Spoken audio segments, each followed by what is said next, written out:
A'udhu billahi minash shaitanir rajim. Bismillahir rahmanir rahim. Alhamdulillahi rabbil alamin wassalatu wassalamu ala rasulina Muhammadin wa ala alihi wa sahbihi ajma'in. Assalamu alaikum wa rahmatullahi wa barakatuh. Falënderimet I takojnë Allahut, Zotit gjithësisë, atë e falënderojmë dhe vetëm për atij e kërkojmë ndihmën.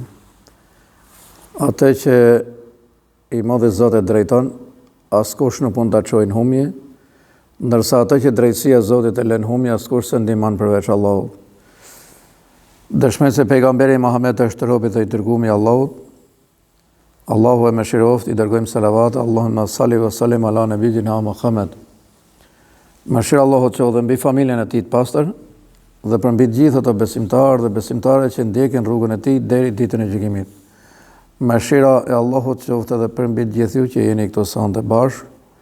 Allahu na falë dhe na mëshiroft gjithë. Ashtu sikur ju njoftuam edhe në shtunën e kalume, pra jemi në ajetet në suratul Bekare, ku Allahu xhelle xhelaluhu pra e ka kriju Ademin a.s. njeriu e parë. Edhe këtë njeri ja ka prezantu melekëve. Por ja ka prezantu edhe shejtanit mallkuar. Por normalisht shejtani deri në këtë moment pra nuk ishte I mallkuar kur I prezantohet Ademi a.s. Pra atë mallkimin, largimin, debimin prej mëshirës Allahut e mori mbasi refuzoi që të respektoj Ademin a.s. Çfarë thot Allahu xhelle xhelaluhu për prezantimin e Ademit a.s. Wa idh kulna lil malaikati isjudu li Adama fasajadu illa iblisa aba wastakbara wa kana min al kafirin. Ne ju tham engjëve, thot Allahu xhelle xhelaluhu, për uluni, binin sejdë Ademit. Ata me njëherë ju për ulën, me përjashtim të iblisit, shejtanit, djallit. Ai refuzoi dhe u tregua mendje madh dhe u bë pa besimtar. Shikojmë që në këtë ajet, pra kemi Ademin a.s. që është emër I parë, pra njeriu I parë që u kriju, dhe ne të gjithë kemi mësuar që Ademi a.s. pra është njeriu I parë, edhe pejgamber I dërguar I Zotit. Dhe e gjithë njerëzia pra ka rrjedhur nga Ademi a.s. dhe Havaja. Mbasi Allahu krijoi edhe shoqen e tij, bashortën e tij, Havën, nana e gjithë njerëzimit. Pra këtu kemi dhe emra të tjerë që janë me lajke.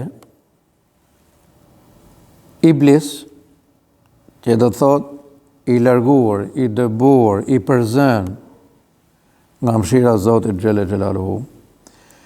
Melek e dini që një nga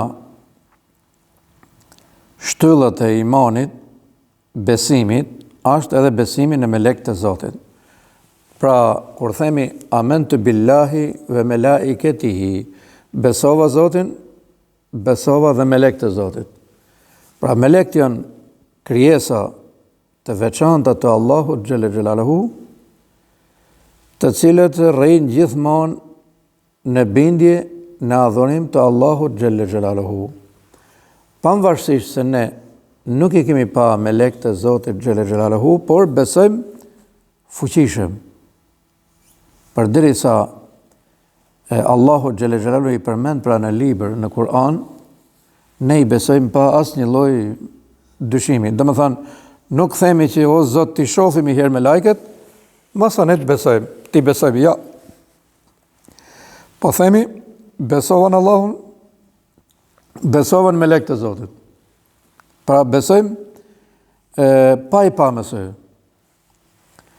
Pra melek janë krijesa të Allahut xhelle xhelaluhu, të cilët adhurojnë Zotin xhelle xhelaluhu vazhdimisht. Numrin e saktë të tyre din Allahu xhelle xhelaluhu.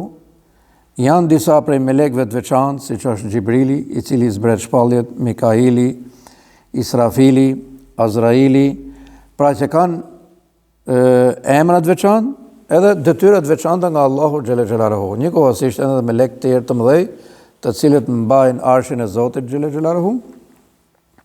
Edhe pra të gjithë i besojmë pa asnjë lloj dyshimi. Ashtu sikur tregohen në Kur'an, ashtu sikur na ka treguar pejgamberi sallallahu alaihi wasallam. Njëkohësisht këtu kemi edhe emrin e Iblisit. Dhe do të thotë